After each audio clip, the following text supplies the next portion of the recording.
Shalom Bapak Ibu Saudara yang diberkati Tuhan. Shalom. Selamat datang dalam ibadah Revival Center pada malam hari ini. Kita siap untuk memuji dan menyembah Tuhan. Amin. Mari satukan hati kita. Bapak, kami mengucap syukur Tuhan buat hari ini Tuhan, buat minggu ini Tuhan, buat sepanjang tahun ini Tuhan. Terima kasih buat penyertaan-Mu Tuhan. Terima kasih buat kasih-Mu Tuhan. Terima kasih buat kebaikan-Mu Tuhan. Pada malam hari ini Tuhan, kami ingin memuji dan menyembah-Mu Tuhan. Kami ingin bersorak-sorai bagi nama-Mu Tuhan. Maka dari itu kami mulai dan kami habiskan ibadah Revival Center pada malam hari ini hanya dalam satu nama. Nama yang hidup, nama yang kudus, Yesus Kristus Tuhan namanya. Memberikan sorak-sorai kemuliaan bagi Tuhan kita. Mari setiap kita yang percaya sama-sama katakan amin. Haleluya. Kita akan berjalan bersama-sama dengan Tuhan, katakan amin. Mari kita bersama-sama.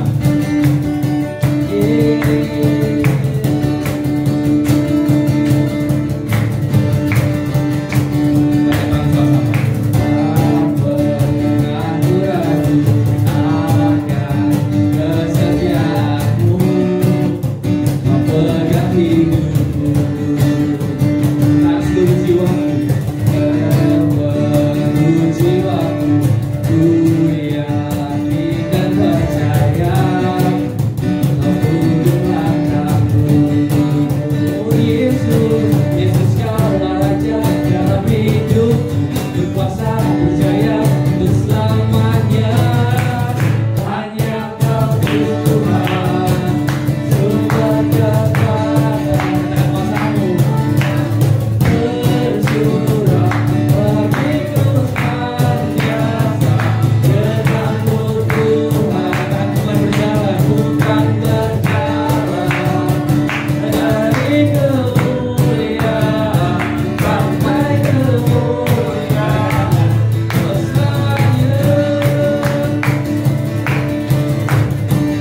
Bisa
Oh,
dahsyat yang mati dan bangkit bagi kami, duduk di sebelah kanan Allah Bapa, dan akan dari tanah datang untuk menghakimi orang yang hidup dan yang mati. Kami menyembah-Mu Tuhan, anak domba Allah yang hari ini sudah bersama-sama dengan Bapa di surga. Dan kami tahu kami adalah umat-Mu Tuhan, yang mewarisi hak dan kuasa-Mu Tuhan, yang mewarisi kekuatan-Mu Tuhan, yang berdiri atas perjanjian-Mu, yang berdiri atas kasih karunia dan penebusan-Mu Tuhan. Terima kasih karena Engkau mati mereconcile hidup kami, membuat hidup kami rekonsiliasi dengan Engkau, membuat kami bisa datang kepadamu, membuat kami bisa menyembah-Mu, membuat kami bisa merasakan kasih-Mu, membuat kami bisa memiliki kuasa-Mu, dan membuat kami memiliki otoritas-Mu. Dan kami bersyukur Bapa malam hari ini, Roh Kudus yang mengurapi setiap kami, Roh Kudus yang membawa kami ke dalam kebenaran firman-Mu. Kami berdoa malam hari ini Tuhan, dimanapun umat-Mu berada, yang menyaksikan tayangan secara langsung maupun lisan maupun tunda, di dalam nama Tuhan Yesus, hamba berdoa, Roh Kudus Engkau yang menjamah mereka, Engkau yang tahu kebutuhan mereka, dimanapun mereka berada, di Sintang, di Pontianak, di Purwakarta, di Kerawang, di Jakarta, dimanapun mereka melihat dan menyaksikan acara ini, Roh Kudus Engkau ada di tengah-tengah mereka, jamah setiap mereka dan jawab setiap kebutuhan mereka, karena Engkau Allah yang tidak terbatas. Engkau lebih besar dari siapapun, Engkau lebih besar dan lebih dahsyat dari kuasa apapun di dalam dunia ini. Dan kami percaya Tuhan, waktunya akan datang, setiap lutut bertelut, setiap lidah mengaku Yesus adalah Tuhan bagi kemuliaan Bapa. Terima kasih, sempurnakanlah pemberitaan firman-Mu, nyatakan kuasa-Mu di tengah-tengah kami, dan buktikan bahwa kami menyembah Allah yang hidup. Di dalam nama Tuhan Yesus, semua yang percaya dan siap diberkati Tuhan berkata amin. Amin. Berikan tepuk tangan, berikan sorak-sorai bagi Tuhan. Shalom Bapak Ibu yang dikasihi Tuhan, shalom. Silakan duduk. Mari kita lihat firman Tuhan. Bapak Ibu, kita percaya bahwa Allah yang kita sembah dalam nama Yesus adalah Allah yang tidak terbatas. Amin.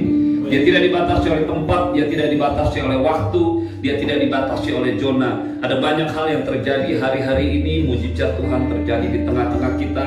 Sementara saya berdoa, Bapak Ibu sekalian, saya minta Roh Kudus mengurapi saya, mengurapi Bapak Ibu sekalian, mengurapi kita semua, supaya pekerjaannya dinyatakan di tengah-tengah kita. Bapak Ibu, sementara engkau mendengarkan firman Tuhan, sementara engkau memuji dan menyembah Tuhan, saya mau mengingatkan engkau. Mungkin kau ada di rumahmu, mungkin kau ada di ruang tidurmu, kau ada di tempat ruang makanmu, kau ada di ruang tamumu. Pada waktu Anda dan saya bersama-sama kita beribadah dengan sikap hati yang benar. Pada waktu engkau beribadah dengan sikap hati yang benar, engkau menghormati Tuhan, engkau menyembah Tuhan, maka Dia akan datang dengan kuasanya ke tengah-tengahmu. Dia akan datang menghampirimu, Dia akan menjamahmu. Waktu Rabu kita berdoa, sementara saya berdoa di tempat ini, saya ada di Jakarta, saya tinggal di Jakarta. Tiba-tiba saya melihat sesuatu yang Tuhan taruhkan dalam diri saya, dan saya berdoa. Tadi orang yang sama sudah kirim WA ke saya, dan dia katakan, Pak, saya adalah orang yang Bapak doakan hari Rabu, dan hari ini saya mulai merasakan damai sejahtera Tuhan. Saya tidak bisa tidur hari-hari ini, tapi waktu Tuhan, waktu Roh Kudus menjamah saya, Bapak berdoa dan Roh Kudus bekerja. Saya yakin dan percaya hal yang sama juga akan terjadi di tengah-tengahmu malam hari ini. Karena saya tidak punya apa-apa, saya hanya punya Roh Kudus. Roh Kudus itulah yang akan menjamahmu. Saya tidak bisa melakukan apa-apa, tapi Roh Kudus yang ada dalam diri saya, Roh Kudus yang kau sembah, Roh Kudus yang kau sembah, yang kau hargai, yang kau cintai, itu yang akan mengubah hidupmu. Mari kita lihat firman Tuhan dalam Kisah Rasul pasal yang ke-9. Saya masih melanjutkan apa yang saya mau sampaikan. Kisah Rasul pasal yang ke-9, Kisah Rasul pasal yang pertama ayat yang ke-9.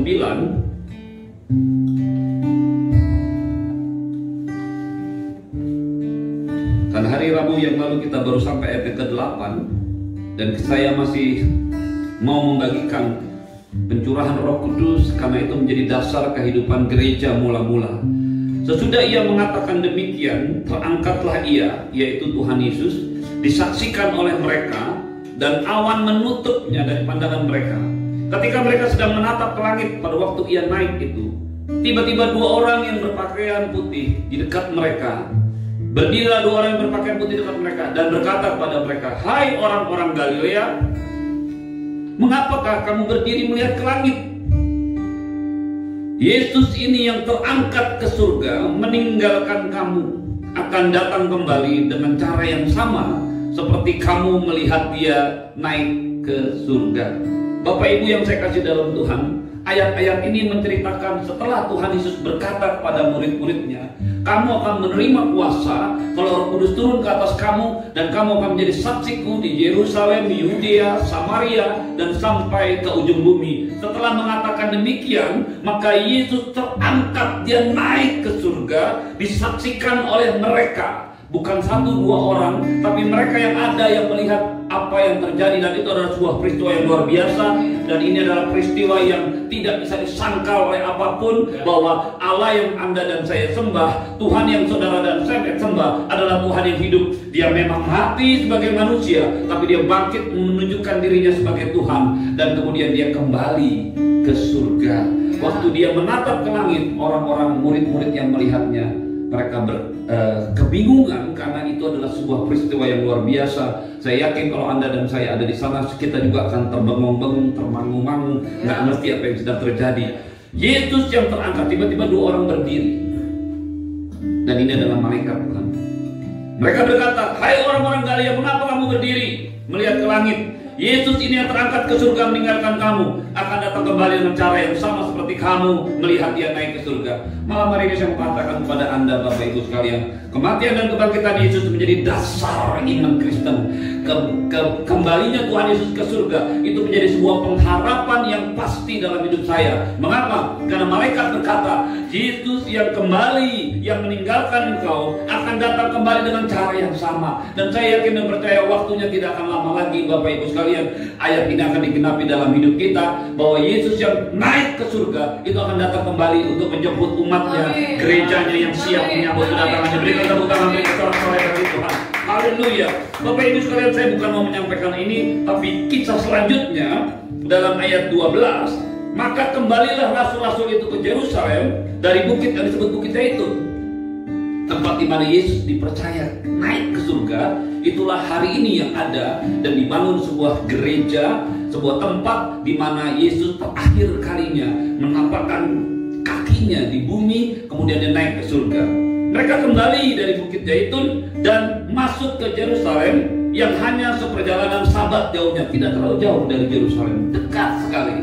Setelah mereka tiba di kota, naiklah mereka ke ruang atas tempat mereka menumpang.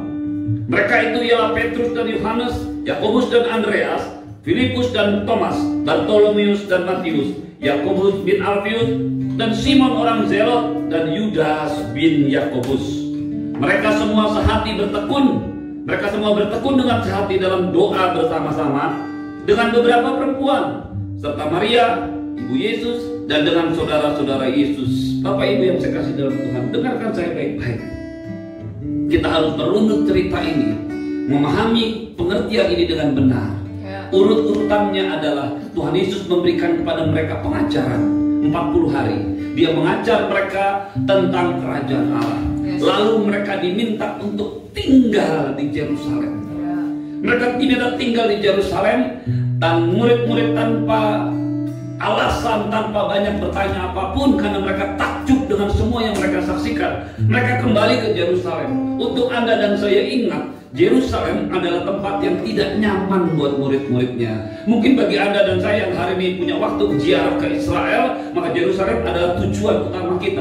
Tapi bagi murid-muridnya, pada waktu itu Yerusalem adalah tempat yang sangat menakutkan. Karena disitulah mereka melihat Yesus ditangkap.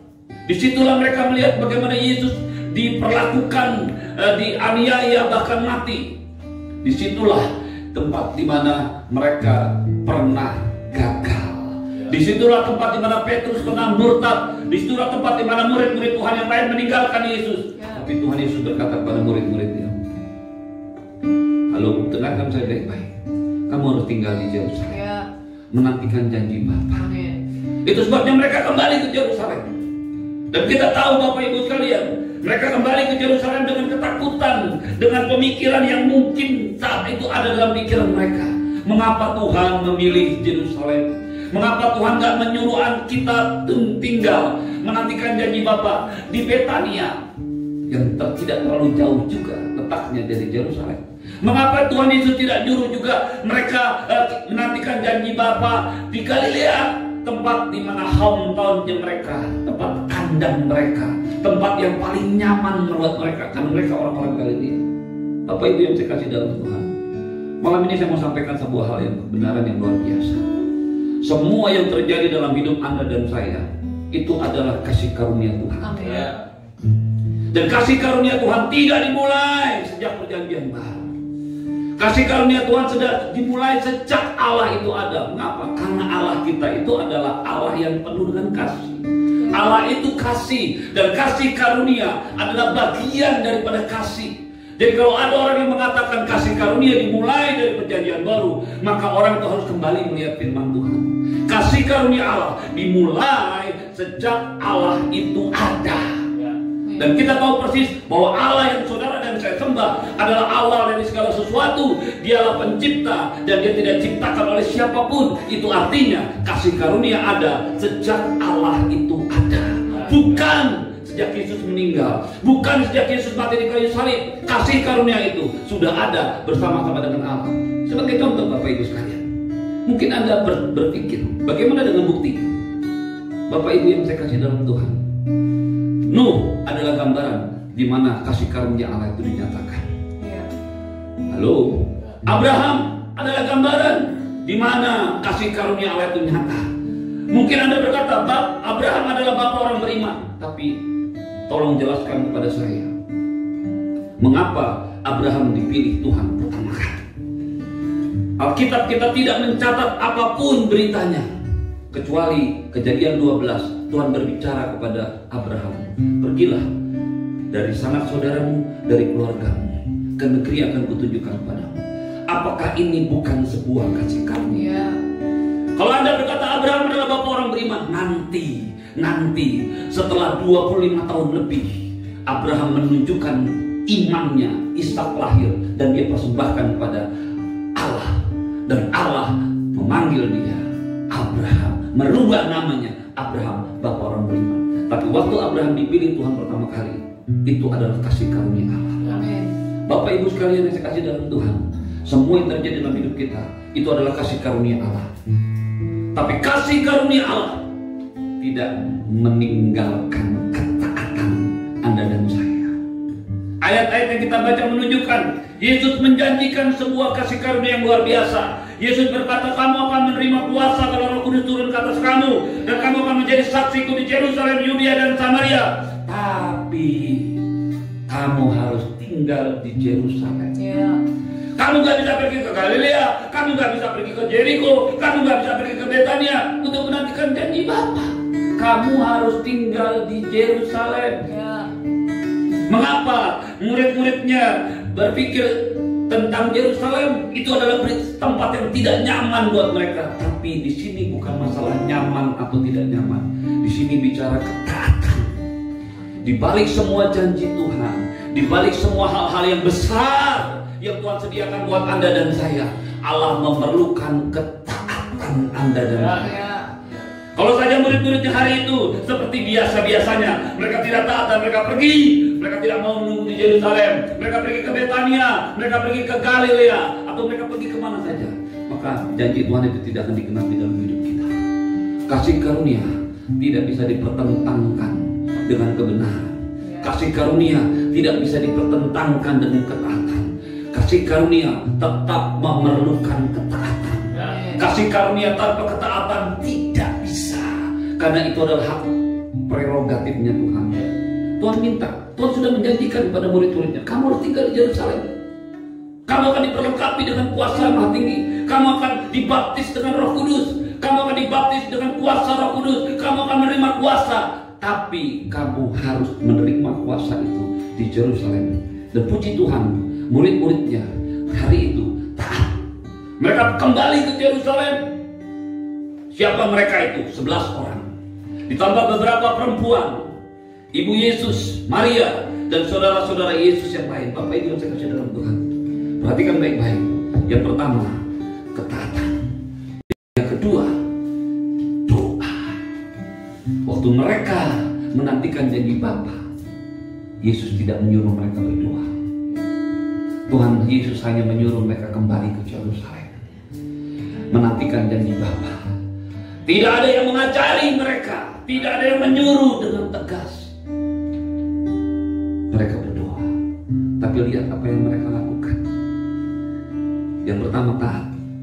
Yang kedua, mereka tekun dengan sehati berdoa. Amin. Mengapa Bapak Ibu sekalian? Antara doa dan jawaban doa, itulah tempat di mana Tuhan memproses hidup Anda. Ya, amin. Ya. Bagi Allah terlalu mudah. Mereka murid-murid kembali ke Yerusalem. Mereka berdoa, tiba-tiba kuasa Roh Kudus turun ke atas mereka. Tapi Tuhan mau memproses murid-muridnya. Tuhan mau mengajar murid-muridnya untuk berdoa dengan tekun, dengan sehati. Kata tekun di sini Bapak Ibu sekalian berasal dari bahasa Yunani proskatereo. Proskatereo itu artinya datang terus menerus, tahan uji, setia, menaruh perhatian pada satu hal, fokus, mengikuti semua tahapan. Itulah proskatereo. Murid-murid Tuhan tidak diberitahu harus berbuat apa. Murid-murid Tuhan tidak diberitahu kapan atau sampai kapan mereka harus berdoa. Sampai kapan mereka harus menantikan janji Bapa. Tuhan hanya bilang kamu harus kembali ke Yerusalem menantikan janji Bapa. Sampai kapan? Kita nggak tahu. Tapi yang luar biasanya Bapak Ibu sekalian, satu sikap hati, dan malam ini itu yang menjadi juga doa saya, doa kita semua. Pada waktu Anda dan saya mendapatkan kasih karunia Tuhan, janji-janji Bapa yang luar biasa dalam hidup ini, baik dalam pelayanan, baik dalam rumah tangga, baik dalam bisnis, dalam pekerjaan, apapun janji-janji Tuhan yang kau baca dalam firman ini. Yang pertama, engkau dan saya butuh ketaatan. Engkau dan saya butuh ketaatan. Yang kedua, engkau dan saya perlu berdoa dengan tekun, tanpa berpikir kapan itu akan dijawab. Kita akan tekun berdoa. Iman kalau dikasih tahu waktunya, itu bukan lagi iman. Kalau Anda dan saya hari ini diminta berdoa oleh Tuhan 7 hari, kita tahu batas waktunya 7 hari, 3 hari, 1 bulan, 2 bulan. Saya pernah berdoa untuk satu perkara yang besar dalam hidup saya, dan saya berdoa 20 tahun sampai hal itu digenapi dalam hidup saya. Bapak Ibu yang saya kasih dalam Tuhan, apakah Tuhan tidak bisa menjawab doa saya pada saat saya mulai berdoa? Apa Tuhan tidak bisa menjawab, menurunkan Roh Kudus kepada murid-muridnya pada saat mereka mulai berdoa? Tuhan butuh ketekunan. Tuhan butuh fokus hidup Anda dan saya. Hari-hari ini Bapak Ibu sekalian, dengan sangat menyesal saya mengatakan, saya bertemu, saya melihat ada banyak orang yang waktu dulu melayani Tuhan, yang waktu dulu mencintai Tuhan, yang waktu dulu beribadah kepada Tuhan dengan segenap hati. Karena satu peristiwa, karena satu keadaan, hari-hari ini mereka tidak lagi bersungguh hati pada Tuhan. Mereka tidak tekun berdoa. Firman Tuhan mengajar kita malam hari ini, apapun yang kau sedang tunggu, apapun yang sedang kau nantikan dalam hidupmu, apapun yang sedang kau harapkan dari Tuhan, malam hari ini saya mau sampaikan kepada Anda, Allah butuh ketaatanmu dan Allah butuh ketekunanmu. Pada waktu engkau dan saya datang kepada Tuhan, merindukan Tuhan, taat, aku mau taat sama Tuhan, dan aku mau mencari Tuhan sampai itu digenapi dalam hidupnya, maka itu akan saudara dan saya terima. Cepat atau lambat tergantung Tuhan. Anda dan saya tidak bisa mengeksploitasi Tuhan untuk memaksa Tuhan mengikuti kehendak-Nya. Murid-murid tidak berkata kepada Tuhan, berapa lama aku berdoa, sampai berapa hari aku menunggu di Yerusalem. Tuhan tidak ada. Itu adalah prerogatifnya Tuhan. Bapak Ibu yang saya kasih dalam Tuhan, kuasa Roh Kudus, kepenuhan Roh Kudus, karunia Roh Kudus tidak menghilangkan otoritas Allah dalam hidup Anda dan saya. Tidak menghilangkan bahwa Dia adalah Tuhan pencipta langit dan bumi. Karunia Nabi takluk kepada Nabi. Semua karunia-karunia Roh Kudus takluk kepada Allah. Semua yang Anda dan saya lakukan dalam hidup ini, kita harus lakukan dalam satu ketaatan kepada Tuhan. Hal yang sama Bapak Ibu sekalian, kalau setiap malam kita melakukan perjamuan kudus atas dasar ketaatan, setiap malam kita berdoa atas dasar ketaatan, setiap malam kita mencari Tuhan atas dasar ketaatan, setiap malam kita membaca firman Tuhan atas dasar ketaatan, dan waktu Anda dan saya siap, waktu ketaatan saudara dan saya dilihat oleh Tuhan, dan Allah sudah melihat waktunya, maka jawaban doa itu akan diberikan padamu. Kadang-kadang orang menjadi lemah karena dia tidak tahu ujungnya. Sampai kapan saya harus berdoa? Sampai kapan saya harus taat? Sampai kapan saya harus menyembah Tuhan? Tidak ada yang tahu. Tapi waktunya tiba, dia akan lakukan itu.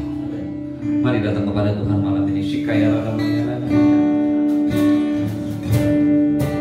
Ya nama saya ramaya ramaya. All heaven declare the glory of the risen King. Who can compare? Who can compare with the beauty of the Lord? Forever you will be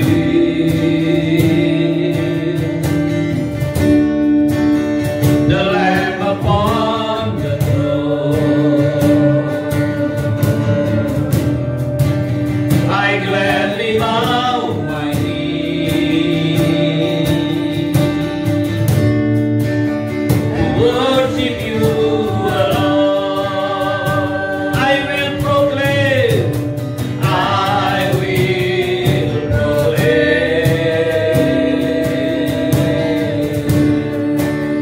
the glory of the risen King, who once was dead,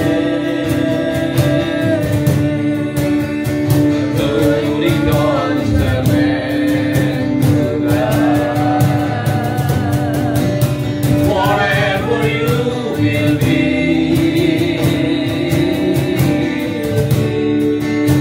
the Lamb upon the throne. I gladly bow my knee to worship you alone. Selamanya Engkau, selamanya Engkau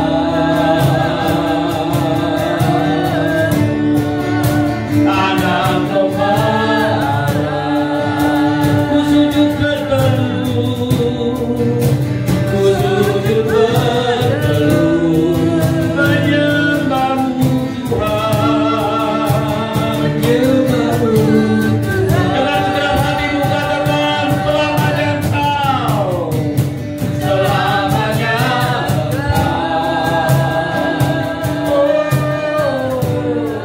Oh, anak domba. Ya Allah, kami menyembahmu. Ku sujud berteduh, menyembahmu Tuhan, menyembahmu Tuhan,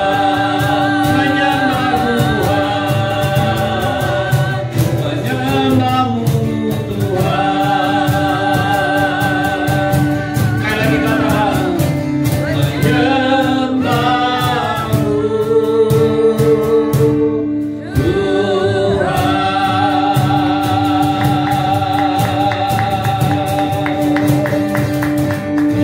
Mari siapkan hatimu, kita akan ambil bagian bersama-sama dalam perjamuan kudus. Ya nama Santa kaya namanya.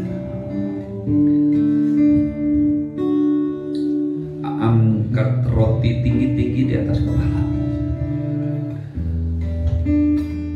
Bapak, apa yang telah kuteruskan padamu telah kuterima dari Tuhan Yesus. Yaitu Tuhan Yesus pada malam waktu dia diserahkan mengambil roti, dan sesudah mengucap syukur atasnya, dia memecah-mecahkannya lalu berkata, inilah tubuhku yang diserahkan bagi kamu. Ambillah dan makanlah, menjadi peringatan akan aku. Mari Bapak Ibu jemaat yang kasih Tuhan. Firman Tuhan berkata, bukankah roti yang dipecah-pecahkan ini adalah persekutuan dengan tubuh Kristus? Mari makan dengan iman dalam nama. Kita berdiri dari kursimu, dari tempat dudukmu, angkatlah anggur tinggi-tinggi di atas kepala. Lalu ia mengambil cawan sesudah makan dan berkata, cawan ini adalah perjanjian baru yang dimeteraikan oleh darahku. Ambillah dan minumlah, sebab setiap kali kamu meminumnya, kamu memberitakan kematian aku sampai aku datang kembali. Bapak Ibu jemaat yang kasih Tuhan, bukankah cawan yang atasnya kita ucapkan syukur adalah persekutuan dengan darah Tuhan Yesus? Mari kita minum bersama-sama dalam nama Yesus. Ya nama Santa kaya nama ya nama kaya nama mereka mengucapkan syukur. Ya nama saya nama ya nama selamanya Engkau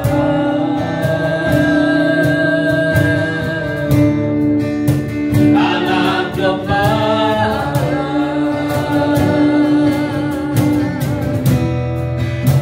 Ku sujud berteduh menyembahmu Tuhan, menyembahmu Tuhan. Dengan segala hatimu katakan selamanya, selamanya Engkau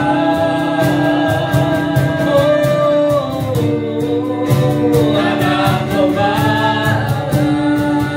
Ya Tuhan, ku sujud berteduh menyembahmu Tuhan, menyembahmu Tuhan. Sekali lagi katakan dengan segenap hatimu, selamanya anak domba, anak domba.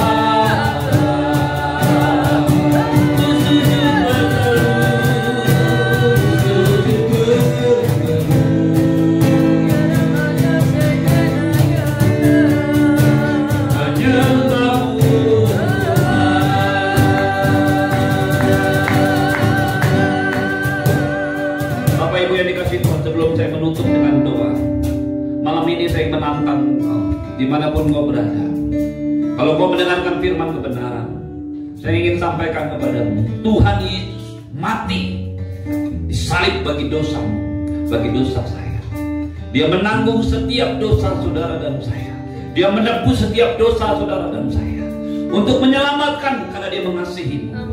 Malam hari ini, kalau kau mendengarkan firman Tuhan ini dan kau merasa kau harus kembali kepada Tuhan, engkau mau percaya kepada Tuhan, mungkin hidup keagamaanmu, hidup kekristenanmu hari ini menjadi biasa-biasa, tapi malam hari dengar, Yesus yang saudara dan saya sembah, dia sudah bangkit dari kematian dan dia naik ke surga, duduk di sebelah kanan Allah Bapa, dan dia akan datang dari sana kembali untuk menjemput umatnya, untuk menjemput gerejanya. Tidak ada satu orang pun yang tahu persis kapan dia datang, tapi semua tanda-tanda kedatangan Tuhan, hampir semua tanda-tanda kedatangan Tuhan sudah digenapi. Malam hari ini saya ingin menantang engkau untuk datang kembali kepada Tuhan, untuk percaya kepada Tuhan Yesus. Saya ingin berdoa secara khusus bagi engkau, termasuk engkau yang sakit, engkau yang masih ragu-ragu, engkau yang merasa ketakutan, engkau yang merasa khawatir tentang masa depan dengan hidupmu. Malam hari ini dengarkan saya, datang kepada Yesus, percaya dan terima dia sebagai Tuhan dan Juru Selamat pribadi. Mintalah pengampunan atas dosa-dosamu, maka dia akan menyelamatkan hidupmu. Semua yang mau menerima Tuhan Yesus dan percaya pada Tuhan Yesus sebagai Tuhan dan Juru Selamat pribadi, kau berdoa mengikuti kata-kata saya. Tuhan Yesus, katakan dengan keras, Tuhan Yesus, malam hari ini aku datang kepadamu, aku mengakui aku adalah orang berdosa. Aku minta pengampunanmu Tuhan. Aku mau kembali kepadamu Tuhan. Aku mau percaya kepadamu. Sucikan hatiku, masuklah ke dalam hatiku Tuhan. Ubah, perbaharui hidupku. Jadilah Tuhan atas hidupku hari ini, malam ini, dan sampai selama-lamanya. Dalam nama Tuhan Yesus. Bapak Ibu sekalian yang dikasihi Tuhan, angkatlah tanganmu kepada Tuhan, arahkan hati dan pikiranmu kepada Tuhan. Ora nama sikaya nama sakaya nama sikaya nama sakaya nama ya nama ya. Ya nama sakaya nama ya nama ya. Ya nama sikaya nama sakaya. Biarkan Roh Kudus terjadi dalam hidupmu. Di dalam nama Tuhan Yesus aku berdoa, mengalirkan kekuatan Allah, kuasa Roh Kudus, kata rumah-rumah, kata setiap pribadi. Dalam nama Tuhan Yesus, aku berdoa, jamaah, dimanapun mereka berada, kuasa yang tidak terbatas, kuasa Roh Kudus itu menjamah setiap orang di rumah-rumah mereka, mengangkat hati mereka, membawa mereka kembali bergairah menunggu Engkau, bergairah menyembah Engkau, bergairah memuji Engkau. Terima kasih Tuhan. Bapak Ibu jemaat yang kasih Tuhan, Tuhan menyinari kau dalam karunia. Tuhan menghadapkan wajahnya kepadamu dan memberikanmu damai sejahtera. Diberkatilah mu dengan berkat yang berlimpah-limpah dari Bapa di surga, cinta kasih dari Tuhan Yesus, penyertaan yang sempurna dan senantiasa kekal daripada Roh Kudus akan menyertai hidupmu hari ini dan sampai selama-lamanya. Tetap taat, tetap mendengar suara Tuhan, dan tetap tekun berdoa. Maka semua yang dijanjikan Tuhan, yang adalah kasih karunia-Nya, akan dikenapi dalam hidupmu. Di dalam nama Tuhan Yesus, semua yang percaya katakan amin. Berikan tepuk tangan, berikan sorak-sorai bagi Tuhan. Shalom Bapak Ibu sekalian, shalom, sampai berjumpa di ibadah selanjutnya. Tuhan Yesus memberkati. Kalau kau ingin dilayani lebih lanjut, kau bisa menghubungi call center yang ada di bawah, dan saudara bisa menghubungi saya, dan saya menunggu Bapak Ibu sekalian yang ingin didoakan secara pribadi. Anda bisa menghubungi nomor call center. Saya menunggu 1 jam setelah ibadah ini selesai. Tuhan Yesus memberkati. Shalom.